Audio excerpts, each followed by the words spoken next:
Oi, gente, eu estou aqui em Londres, beirando esse que é o meu museu preferido, o Museu Britânico, essa ilha de civilizações reunidas, de lembranças preservadas, lembranças de gente que foi, a gente que é, a gente que há de ser.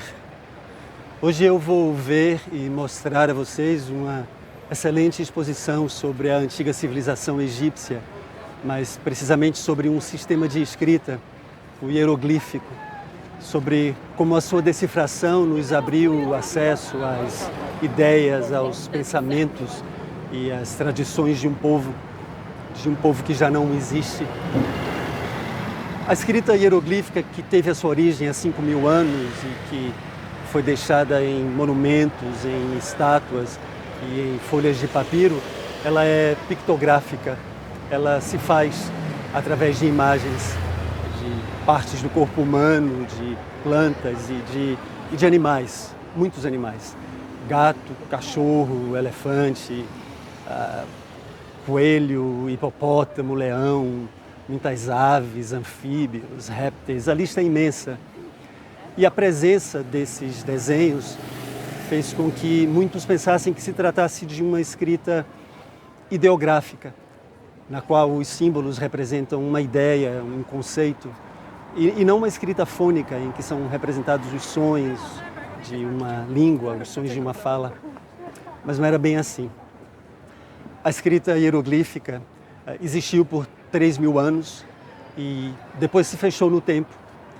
Por muitos anos, muitos tentaram entendê-la, mas a sua decifração só aconteceria mesmo no século XIX. E muito se deu devido à redescoberta de uma pedra que nós conhecemos como a Pedra de Roseta. Roseta, que significa rosa pequena, é o nome latinizado da cidade de Rashid, a cidade egípcia na qual essa pedra foi encontrada. A Pedra de Roseta é o objeto central dessa exposição. Talvez ela seja a pedra mais famosa do mundo, eu não sei, mas ela é, sem dúvida, um dos objetos mais visitados aqui do Museu Britânico. E qual a razão dessa sua importância? É porque a Pedra de Roseta, que é uma estela, como uma estela funerária, como uma lápide, dessas que a gente vê em cemitérios, ela traz em si um texto esculpido, um texto entalhado, um texto escrito em 3 versões. Na versão hieroglífica, que era a escrita utilizada pelos sacerdotes, uma escrita sagrada, usada em documentos importantes e religiosos.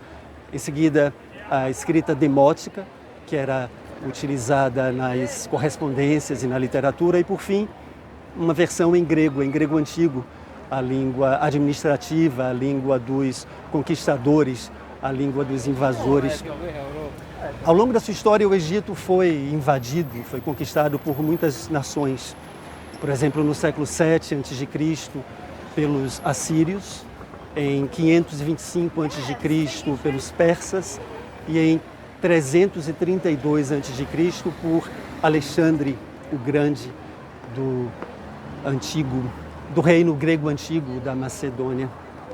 Após a morte de Alexandre, em 323 a.C., um dos seus generais, o general Ptolemeu I, passaria a governar o Egito.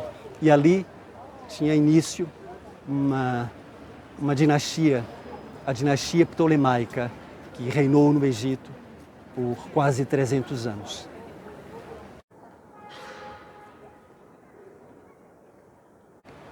O Ptolemeu que nos interessa aqui é o Ptolemeu V.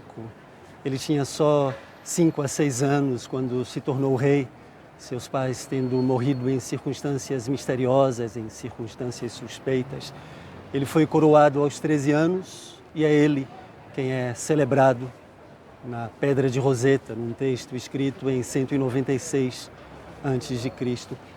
É importante ressaltar que o Egito passava por revoltas de egípcios nativos. Logo, o rei precisava do apoio da elite sacerdotal egípcia. E é isso que nós vemos nesse texto. nesse texto que não foi certamente escrito pelo rei. O rei é apresentado não como um rei, na verdade ele é apresentado como um deus. Tem até a sua imagem associada à imagem do deus Horus, filho de Ísis e Osíris. E apesar da sua pouca idade, o texto fala dos muitos benefícios que o rei trouxe ao Egito. Em contrapartida aos sacerdotes, não seria mais cobrada uma série de impostos e, além disso, eles não precisariam mais se dirigir à capital, Alexandria. Eles poderiam continuar na cidade em que estavam, Mênfis, porque uma vez por ano eles precisariam se reunir, então precisariam se dirigir a Alexandria, mas o texto diz que não, eles poderiam ficar na cidade em que estavam, a cidade de Mênfis. A dinastia ptolemaica duraria até o ano 30 a.C., quando o Egito passou a fazer parte do Império Romano. Dessa forma, o cristianismo chegou ao Egito e no ano 356, o imperador Constâncio II emitiu um decreto fechando todos os templos pagãos no Império Romano. Em seguida foi a vez da invasão muçulmana, que ocorreu entre os anos de 639 e 642. E por muitos séculos o Egito seria governado por dinastias árabes. Já entre os anos de 1517 e 1867, o Egito passaria ao controle, ao domínio, ele passaria a fazer parte do Império Otomano. Agora, imaginem um local cheio de pedras, dessas pedras já cortadas em templos abandonados. Vocês acham que alguém se dirigiria à pedreira para cortar pedras? Claro que não, né? E foi exatamente isso que aconteceu com muitas dessas pedras. Elas foram transferidas de cidade a cidade e esse foi o destino também da Pedra de Roseta. Ela foi utilizada pelos muçulmanos como bloco na fundação de um forte. Eu sei que os mais sensíveis dirão: meu Deus, que horror, uma pedra tão importante, uma pedra tão preciosa. Mas os especialistas não. Eles são muito mais pragmáticos e eles veem nisso a salvação dessa pedra. Ali, escondida, guardada, a fundação de um forte, ela foi preservada por séculos. Até porque parte da pedra, a parte superior da pedra, se perdeu e nunca foi encontrada. Mais um salto no tempo. Em 1798, Napoleão Bonaparte invadiu o Egito com 40 mil homens. Ele tinha interesse em controlar as rotas terrestres que davam acesso ao Mar Vermelho e, dessa forma, bloquear o comércio lucrativo que a Inglaterra tinha com a Índia. Mas ele não levou ao Egito apenas soldados. Não, ele foi também com uma equipe de cientistas, desenhistas, artistas, técnicos, engenheiros, pessoas encarregadas de pesquisar, de mapear, de desenhar o Egito e de reunir e retirar do país objetos a serem enviados à França.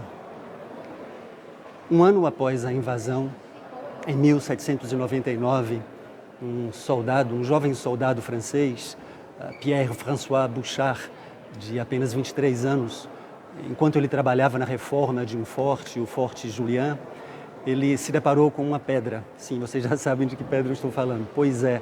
E ele ali sozinho, ele percebeu a importância dessa pedra. Acontece que a Inglaterra havia se associado aos egípcios otomanos e os franceses acabaram derrotados. Em 1801, eles se viram obrigados a entregar à Inglaterra 22 dos objetos que eles haviam reunido. E foi dessa forma que a Pedra de Roseta acabou entrando aqui no Museu Britânico em 1802. Extremamente importantes nas tentativas de decifração dos hieróglifos foram as muitas cópias feitas do texto Reproduções que muitas vezes utilizavam a própria pedra como placa de impressão. Não demorou muito para que essas cópias tivessem chegado aos mais importantes museus da Europa. Antes de ir à galeria onde está a exposição, eu quis passar aqui, nesse espaço que é também conhecido como a Biblioteca do Rei, para mostrar a vocês não ainda a pedra de Roseta original de granodiorito, uma rocha semelhante ao granito, mas uma réplica. Aqui está ela. E esta a gente pode tocar. E estas são as 3 versões do texto do Decreto de Mênfis: a hieroglífica, a demótica e, por fim, em grego antigo. Como eu disse antes, parte da pedra se perdeu. Esta é uma reconstrução na qual podemos ver a parte superior, que não existe mais. Essa reconstrução foi baseada no decreto de Canopo, aqui está ele, um decreto de 238 a.C. e em outras cópias do decreto de Mênfis. Sim, a pedra de Roseta não foi pensada como um único exemplar. Inclusive, a última linha do texto especifica que estelas como ela deveriam ser estelas como ela, aqui. Estelas como ela deveriam conter o decreto em 3 versões e deveriam também ser expostas, postas em templos por todo o Egito. Muitas foram as tentativas frustradas de decifração dos hieróglifos.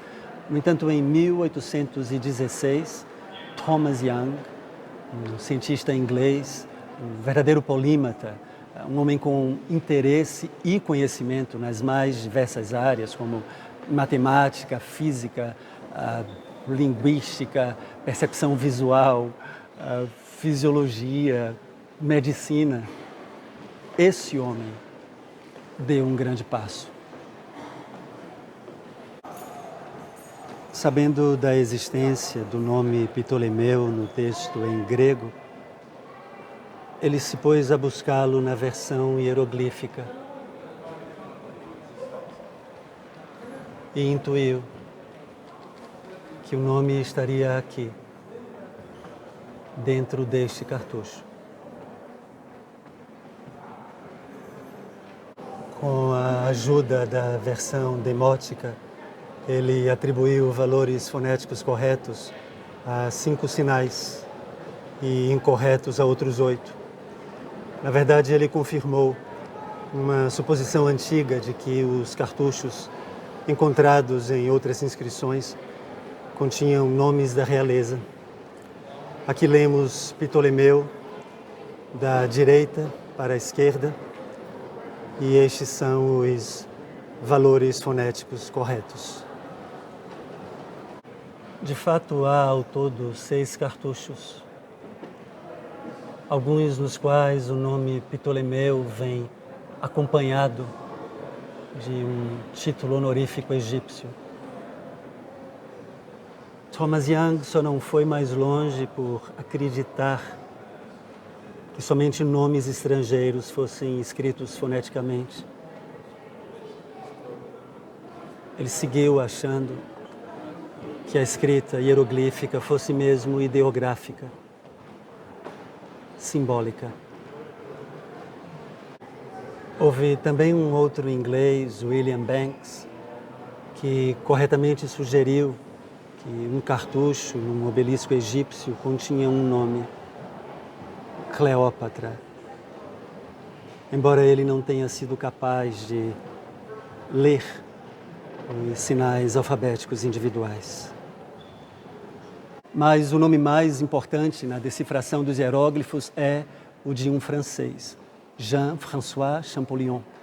Champollion foi um personagem extraordinário, um homem que dedicou a maior parte de sua vida a estudos relacionados ao Antigo Egito.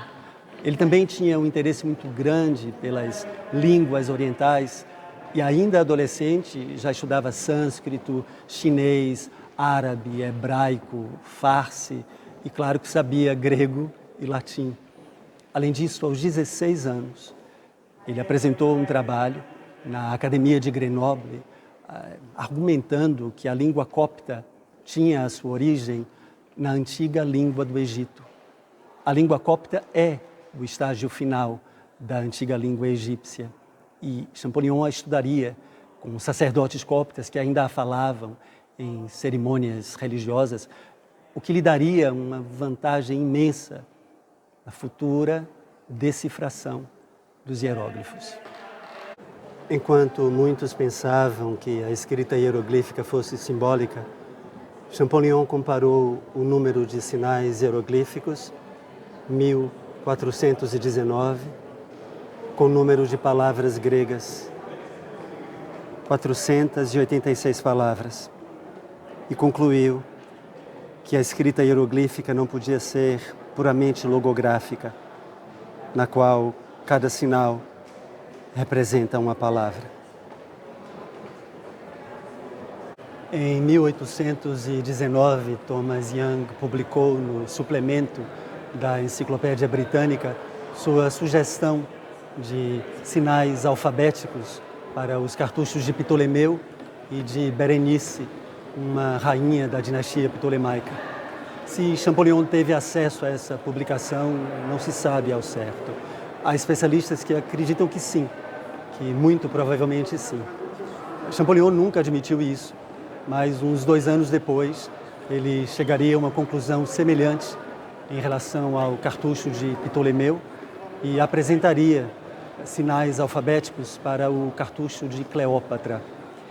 Bom, a decifração desse cartucho de Cleópatra levaria William Banks a acusá-lo de ter usado uma ideia sua sem mencioná-lo. Bem, essas acusações existiram no passado, elas existem no presente, eu acho que elas existirão sempre. De qualquer forma, a partir desses cartuchos, a partir desses nomes, Champollion tinha a seu dispor 14 sinais alfabéticos. E esses sinais lhe seriam suficientes para decifrar cartuchos de outros membros da dinastia ptolemaica e também de imperadores romanos. E ele foi ampliando, foi aumentando o alfabeto à medida em que progredia. Mas o momento de revelação, esse grande momento, lhe aconteceria no dia 14 de setembro de 1822, quando ele conseguiu ler num cartucho o nome do faraó Ramsés, e depois de um outro faraó, do faraó Tutemés, faraós egípcios, faraós nativos, faraós que haviam reinado, um deles quase 1000 anos antes e o outro mais de 1000 anos antes da dinastia ptolemaica. Estes são os cartuchos dos faraós Ramsés e Tutemés, decifrados por Champollion. Aqui vemos a sua genialidade. Primeiro este aqui, porque foi ao conseguir ler este cartucho que Champollion teve um lampejo, um estalo, um momento de revelação. Reconhecendo estes últimos sinais, estes ganchos que estão presentes no cartucho de Ptolomeu, ele sabia que eram SS. O seu conhecimento da língua copta, aí, o seu grande trunfo, o seu diferencial, sugeria que esta primeira imagem poderia representar a palavra sol, em copta Ra ou Re. E este sinal, como M, ele percebeu a partir de um grupo de sinais na pedra de Roseta, baseado na palavra copta Missê. E ele leu Ramsés. E aqui, em vez do disco solar, está o Ibis, o pássaro sagrado para o deus Tote, Tutemés. Nestes 2 cartuchos vemos uma combinação de sinais fonéticos e sinais pictóricos. A presença dos sinais fonéticos aqui é de extrema importância, pois fortaleceu a suspeita de Champollion de que, como havia elementos fonéticos na escrita demótica, nesta escrita aqui, elementos fonéticos deviam também estar presentes de alguma forma na escrita que a originara, a escrita hieroglífica. Thomas Young também teve esta suspeita, mas essa foi uma ideia que ele logo descartou. Champollion, então, pensou se os hieróglifos haviam sido usados para escrever nomes de faraós egípcios, eles podiam também ter sido usados para escrever a própria língua egípcia. E ele percebeu que se tratava de uma escrita híbrida. Como ele mesmo escreveu, é um sistema complexo, uma escrita figurativa, simbólica e fonética ao mesmo tempo, no mesmo texto, na mesma frase, eu diria quase na mesma palavra. Mas essa hesitação, esse quase, ele logo perderia, porque não é quase na mesma palavra, muitas vezes é na mesma palavra mesmo. Nessa mistura de símbolos pictóricos com símbolos fonéticos, um elemento importante descoberto por Champollion é o determinativo, um sinal que representa uma ideia ou objeto previamente expresso por sinais fonéticos. Há vários exemplos aqui, neste pequeno dicionário. Porco, os sinais fonéticos seguidos do determinativo. Gato, o mesmo acontece aqui. Rinoceronte. E o meu preferido, aqui. Da direita para a esquerda, os sinais fonéticos e o determinativo. O símbolo silencioso nos dizendo Estela. E esta é uma tabela de sinais fonéticos compilados por Champollion. À esquerda vemos as letras do alfabeto grego, em seguida os sinais demóticos correspondentes e, por fim, seus equivalentes em hieróglifos. Para algumas letras gregas, há diversos sinais hieroglíficos. São sinais homófonos. Eles têm o mesmo som, mas possuem grafias diferentes. Champollion imaginava que alguns estariam certos e outros não, mas ele os foi corrigindo com o tempo. Mas o que mais me fascina é a descrição do momento em que Champollion percebeu, entendeu que ele havia mesmo conseguido decifrar a escrita hieroglífica. Ele estava em Paris, morando com o irmão, seu grande incentivador. Ele, pelo que nós sabemos, ele saiu correndo, segurando os papéis em que trabalhava, saiu correndo pela rua para chegar ao trabalho do irmão. E lá chegando, ele deu os papéis ao irmão, ou os colocou na mesa e ele disse: "Je t'aime mon affaire, vois. Eu consegui, veja." E ele então desmaiou. E eu às vezes me pergunto, desmaiou de quê? De exaustão, de emoção, mas de leveza também. Ele havia finalmente conseguido abrir o caminho à compreensão de uma língua morta e assim chegar mais perto do povo por trás dela. A nós, que viríamos depois, seria possível ler e ouvir vozes escritas há milênios. Sigamos a exposição.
Aqui vemos a evolução da escrita no Egito, começando pelo sistema hieroglífico, pictórico, que teve a sua origem por volta de 3.250 a.C. Essa placa de bronze data de cerca de 1525 a 1336 a.C. Em seguida temos uma pedra calcária com um exemplo da escrita hierática. Data de por volta de 1295 a 1186 a.C. Ao invés de talhada na pedra, a escrita passa a ser realizada com pincel ou caneta de junco e foi se desligando das imagens e se fazendo mais abreviada. Com o passar do tempo, foi se tornando cada vez mais cursiva. É o que vemos aqui, num fragmento de cerâmica, um exemplo da escrita demótica de cerca de 100 a 88 a.C., que era utilizada em correspondências diárias e na literatura. Essas escritas eram geralmente lidas da direita para a esquerda, em contraste com os hieróglifos que podiam ser lidos a partir de qualquer direção. E por fim, a escrita copta, que floresceu por volta do século III. Seu alfabeto é uma versão modificada do grego. Como língua cotidiana, teve seu apogeu entre os séculos III e VI. Ainda hoje permanece como língua litúrgica da Igreja Ortodoxa Copta e da Igreja Católica Copta. A língua copta é o estágio final da antiga língua egípcia, falada até o século XVII, foi sendo gradualmente substituída pela língua árabe egípcia como língua falada nos períodos mais modernos, até ser praticamente extinta. E aqui o verbo encontrar em representações ao longo do tempo, na escrita hieroglífica, hierática, demótica e copta. Este fragmento de cerâmica traz o texto egípcio mais antigo do Museu Britânico, que data de 3100 a.C. A escrita no Egito surgiu por volta de 3250 a.C., tendo por objetivo a organização da distribuição e do depósito de mercadorias, à medida em que a sociedade se tornava mais complexa.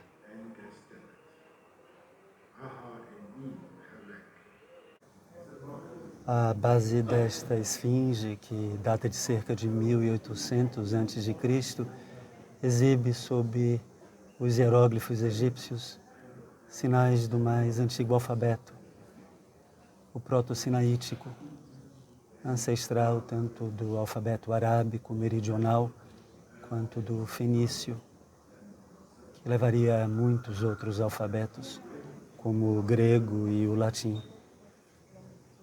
Provavelmente é um objeto que foi usado por pessoas da região que trabalhavam como guias ou comerciantes no deserto do Sinai. No Antigo Egito, saber escrever era uma chave para o sucesso, já que apenas 1% da população sabia ler. Aqueles iletrados empregavam escribas para escrever contratos, cartas e testamentos.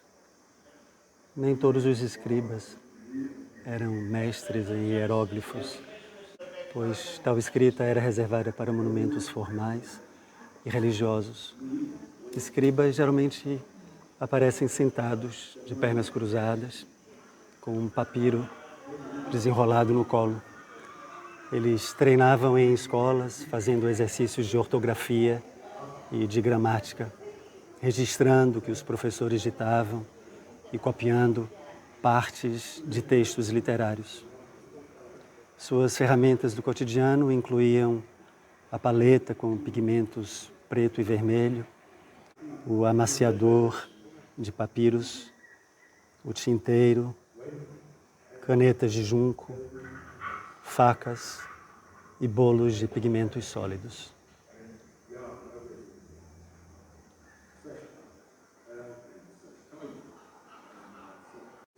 O deus padroeiro da escrita, pensamento e aprendizado era Tote, a divindade da lua. Este nome significa aquele do íbis, e ele podia ser representado como um íbis ou como um homem com cabeça de íbis. Possivelmente porque a curva do bico lembra a lua crescente. Os gregos o associaram a Hermes e eventualmente a Hermes Trismegisto, que significa 3 vezes grandíssimo, o lendário inventor da escrita. Às vezes era também retratado como um babuíno, usando na cabeça o disco lunar e o crescente. Os hieróglifos atraíram a atenção dos viajantes árabes, os viajantes árabes medievais, em suas explorações de antigos templos e túmulos. Estudiosos árabes esperavam decifrar os hieróglifos para descobrir os segredos das ciências e da magia antigas. Ibn Washia, o Nabateu, foi um historiador que morreu no ano 930. Ele documentou diferenças entre as antigas escritas egípcias. Sua ideia de que uma língua conhecida, o copta, poderia desvendar uma desconhecida, tornou-se o princípio no qual se baseou a decifração dos hieróglifos. Os manuscritos originais são raros, mas há traduções, como esta, de 1806, que mostram que seu trabalho gozava de grande popularidade. Durante a expedição, os pesquisadores franceses fizeram numerosos desenhos, descrições e mapas do Egito, que seriam mais tarde reunidos numa publicação de muitos volumes, uma publicação muito influente, Description de l'Égypte, Descrição do Egito. Eles trouxeram também o zodíaco de Dendera, um calendário astrológico que seria depois utilizado para pôr em questão a confiabilidade da Bíblia. Esta é uma cópia de mármore de 1819. O original, que se encontra em Paris, acredita-se que data de cerca do ano 50 a.C. Este zodíaco é considerado o único mapa completo que temos de um céu antigo.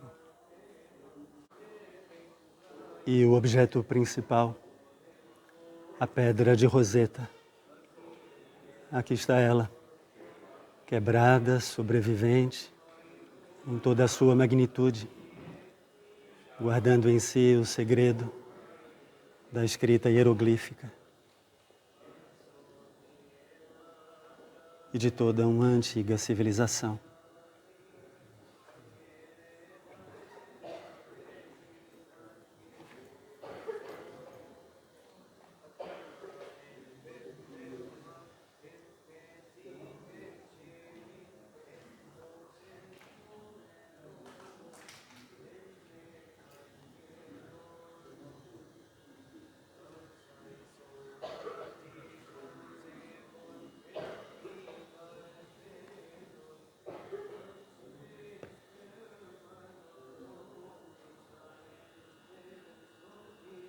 impressões e moldes da Pedra de Roseta foram distribuídos por toda a Europa, chamando a atenção do francês Jean-François Champollion.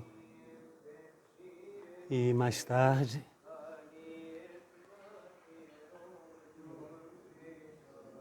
do inglês Thomas Young. A busca de séculos para desvendar a antiga civilização egípcia intensificou-se com as contribuições incansáveis desses dois estudiosos.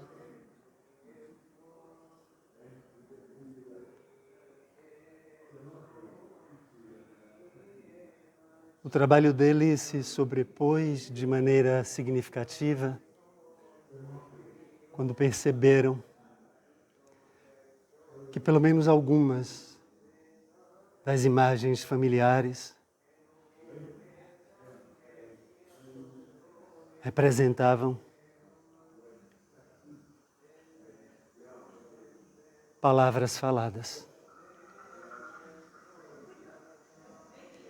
Ptolomeu, Cleópatra.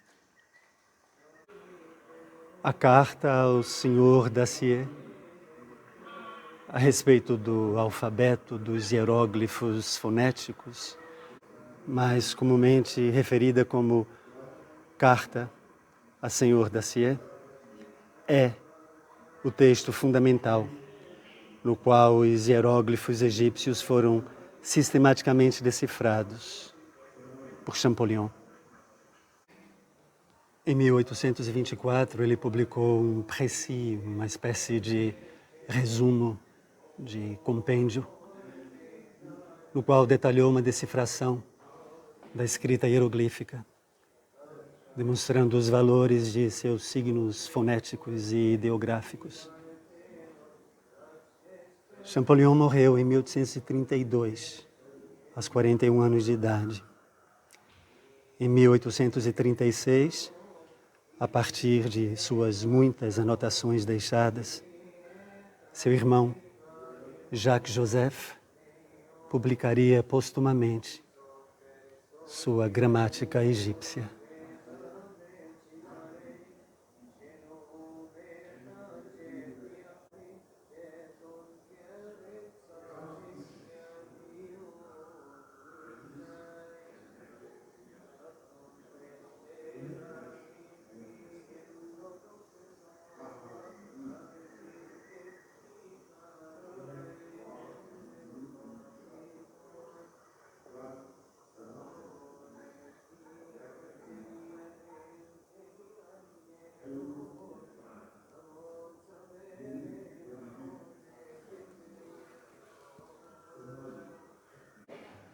A primeira tentativa moderna de criar um dicionário árabe de hieróglifos se deu através de Ahmed Kamal Pasha, que viveu entre os anos de 1851 e 1923.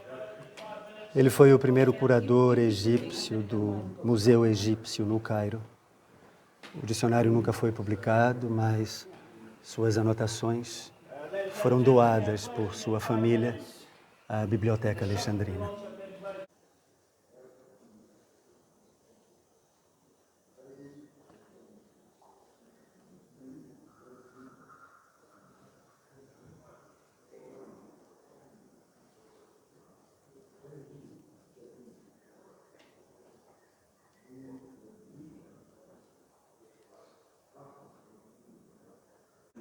A decifração dos hieróglifos em 1822 é hoje considerado o evento mais importante da história da egiptologia, revelando anos de história, linguagem, religião, arte e arquitetura.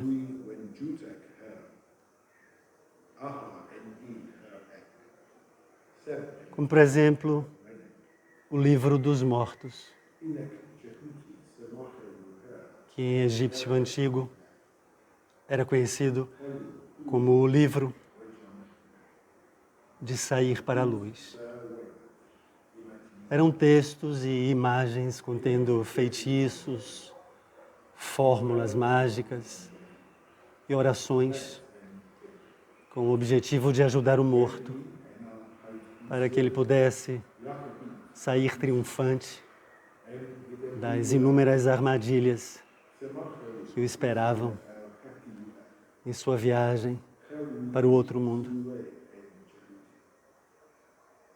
O rolo de papiro era posto sobre a cabeça da múmia ou junto dela, ou então copiavam-se trechos dele no túmulo.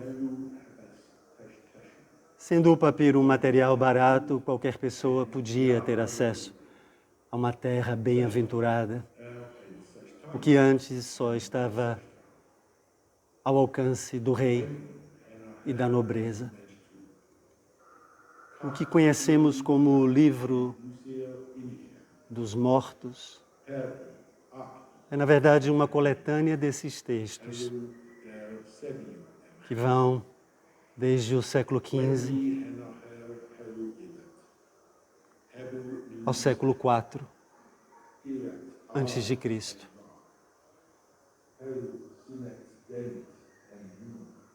Este livro, que data de 1070 a.C., pertenceu à rainha Negimete. Aqui está ela, com o marido, o rei Eri-Hor, adorando o sol nascente. Que nesta outra imagem é saudado por babuínos. Este símbolo hieroglífico no meio é o Anki, uma cruz com um laço em forma de lágrima no lugar da barra superior. Esse símbolo representa a palavra vida. Neste desenho, o Anki aparece com braços longos que ajudam o sol a nascer. Mas a viagem após a morte começa com uma procissão fúnebre que atravessa o rio Nilo em direção ao belo Ocidente. O corpo é então transportado até uma tumba.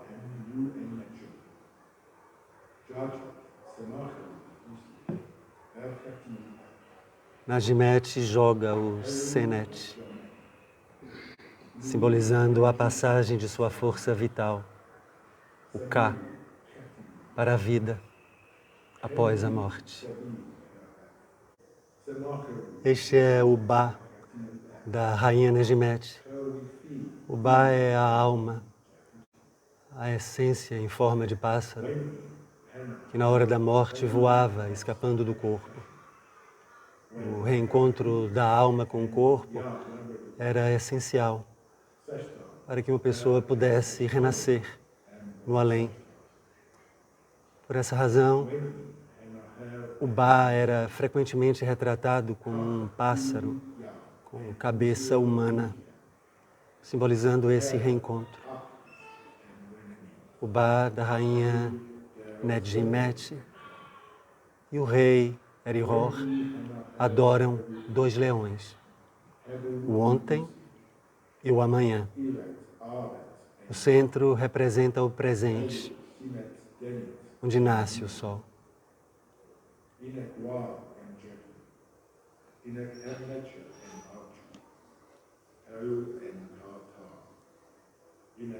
Este é o deus Ra-Horakhti, diante de uma mesa cheia de oferendas, sendo adorado pelo casal, que aqui, com um ainda maior número de oferendas, venera o Deus dos mortos,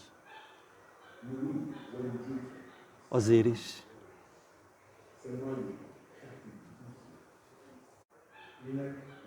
Na cerimônia do julgamento final, o coração do morto era posto numa balança. Se pesasse mais do que a pena, que simbolizava a deusa da justiça, Maat, o órgão era lançado a Amiti, uma fera com corpo misto de leão, hipopótamo e crocodilo. Se os dois pratos da balança ficassem em equilíbrio, o falecido podia então festejar com as divindades.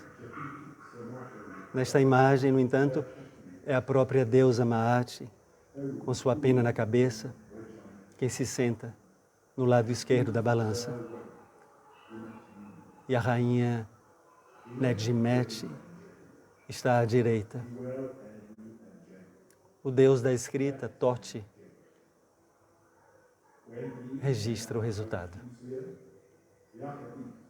Com receio de que o coração do morto pudesse incriminá-lo, alguns amuletos o incitavam a permanecer em silêncio na hora das confissões negativas, em que o defunto jurava não ter cometido nenhum pecado. Isso numa lista de 42. Eram frases como: não seja testemunha, não se oponha a mim no tribunal, não mostre hostilidade contra mim diante da guardiã da balança. Semelhante a muitas outras culturas, os egípcios viam a morte como uma passagem natural para um outro estágio do ser. A preparação para a morte era essencial para preservar o bem-estar futuro da alma.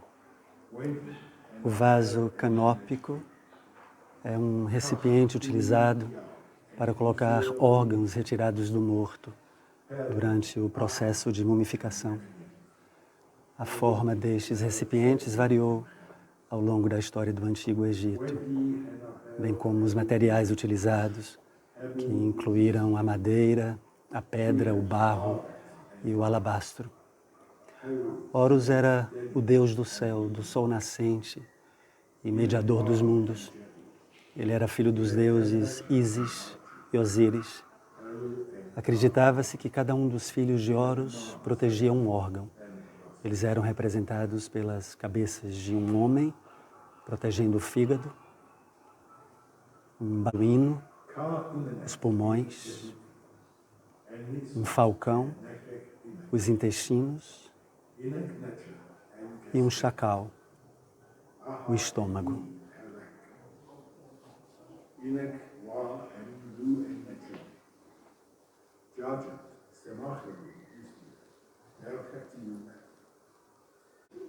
Textos egípcios, arte e arquitetura foram frequentemente influenciados por tendências passadas. Entre as esculturas que não representavam membros da realeza, a estátua de bloco foi uma das que mais sobreviveram no Antigo Egito, fornecendo aos artistas antigos uma ligação com tempos ainda mais remotos.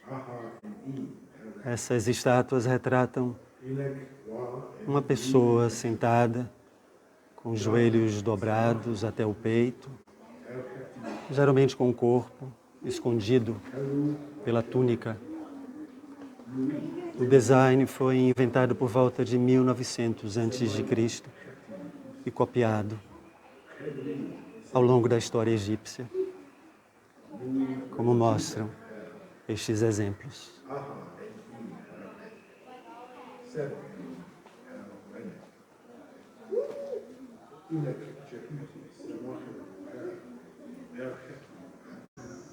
Nesta pequena escultura de cerca de 664 a 525 a.C., vemos a deusa Ísis amamentando seu filho Horus.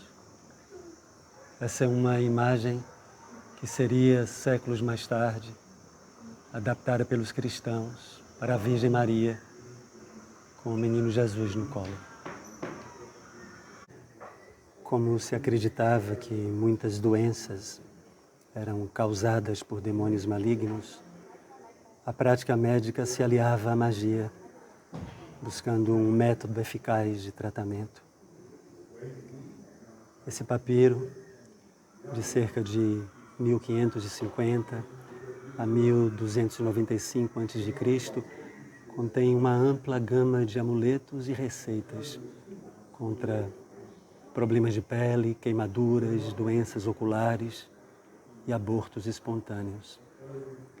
O feitiço de número 7, por exemplo, dá um remédio para uma doença de pele usando ocre vermelho, sal do Baixo Egito em linho, frutas e a espuma da cerveja doce.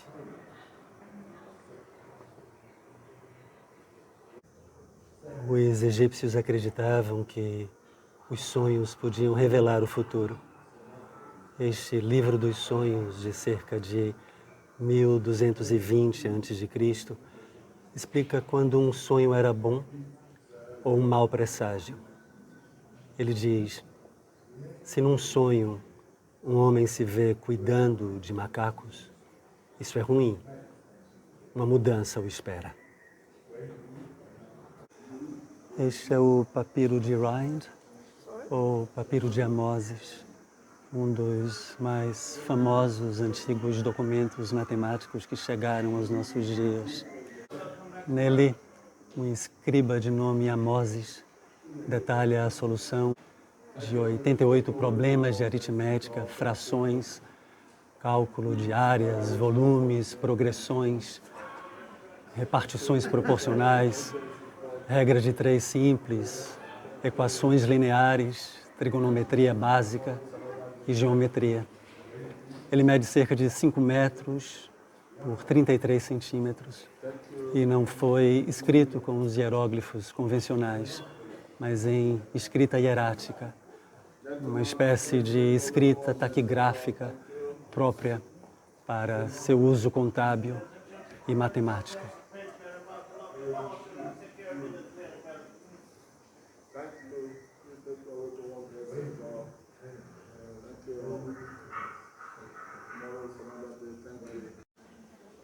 Os ensinamentos de Duaquete, também conhecido como a Sátira dos Ofícios, é um texto do tipo didático do Antigo Egito, que data de cerca de 2000 a.C.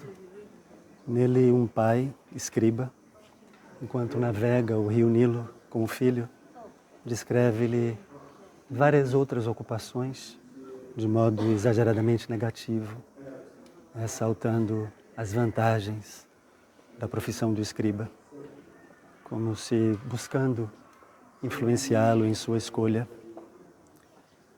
Uma grande parte do texto foi preservada devido às muitas cópias como essas, feitas em folhas de papiro.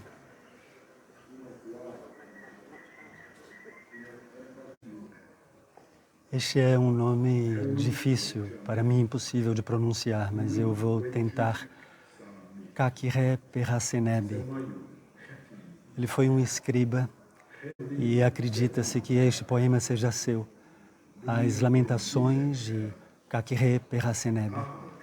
É um texto no qual o autor expressa o seu desejo por dizer algo de novo.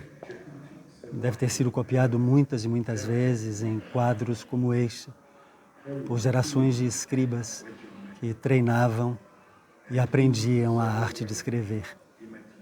Diz um trecho belíssimo: se ao menos eu tivesse discursos desconhecidos e versos extraordinários em uma língua nova que não passasse, livre de repetições, sem um só verso de linguagem gasta, já falada pelos ancestrais. A mais importante responsabilidade do filho mais velho era cuidar dos pais. Esta carta, que data de 1072 a.C., Buterramen escreve ao comandante da tropa, Shed-Surhor, expressando sua preocupação com o pai, Tijarói, que está prestes a viajar para a Núbia. Diz um trecho: cuide dele com vigilância à noite também, enquanto ele estiver em suas mãos. Poemas de amor, por serem diretos, nos proporcionam a possibilidade de entrar no cotidiano egípcio. Os poetas utilizavam interações com a natureza, frutas crescendo, pássaros sendo capturados, o nadar no rio Nilo. Tudo isso era usado como metáforas para a expressão de um sentimento de afeto ou de desejo. Por exemplo, neste poema, escrito em uma folha de papiro, que data de cerca de 1550 a 1295 a.C., o vinho do romã, naturalmente doce, na ausência da amada, parece ao amante amargo.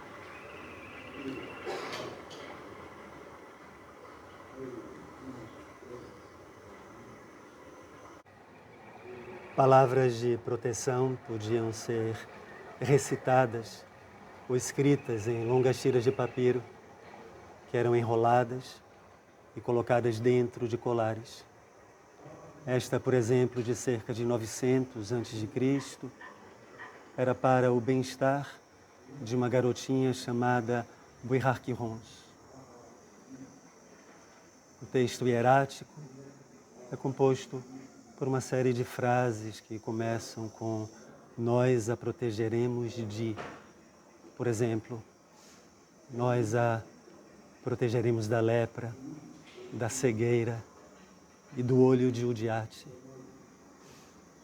Amuletos adicionais em forma de ameaça, neste caso o olho de Udiate, também conhecido como o olho do deus Horus, reforçavam o poder das palavras.